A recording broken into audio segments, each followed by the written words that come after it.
summer of 1972, a woman suddenly appeared in Cedars-Sinai Hospital in Los Angeles, California, only wearing a white, blood-covered gown. This should not be too surprising, as people often had accidents nearby and come to the nearest hospital for medical attention. But there were two things that caused people who saw her to vomit and flee in terror.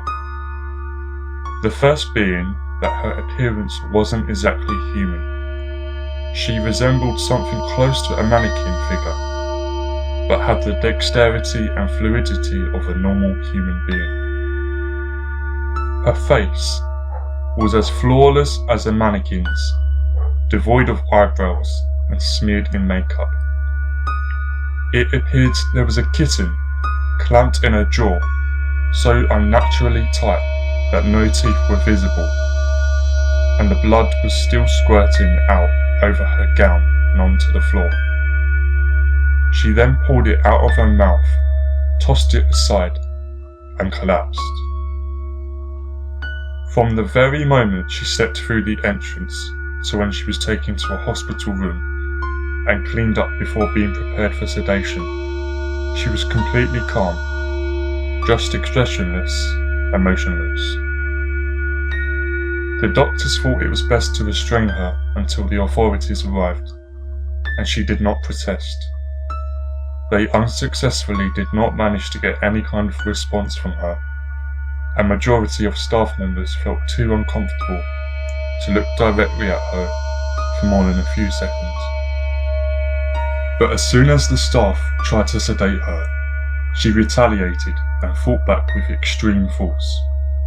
Two members of staff had to hold her down as her body rose up on the bed with the exact same blank expression.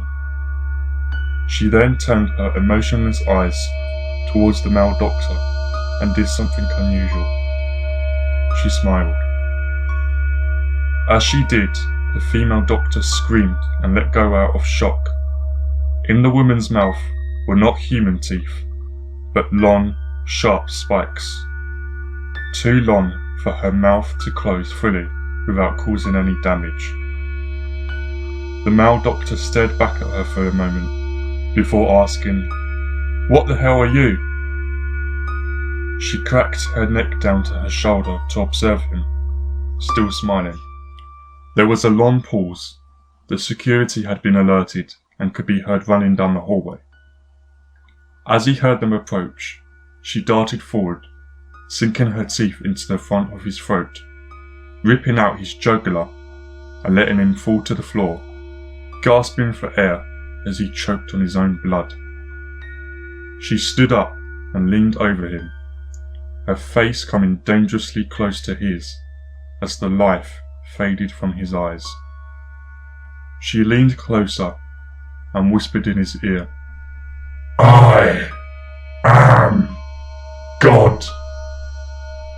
The doctor's eyes filled with fear as he watched her calmly walk away to greet the security men. His last ever sight would be watching her feast on them, one by one. The female doctor who survived the incident named her the Expressionless. There was never a sighting of her again.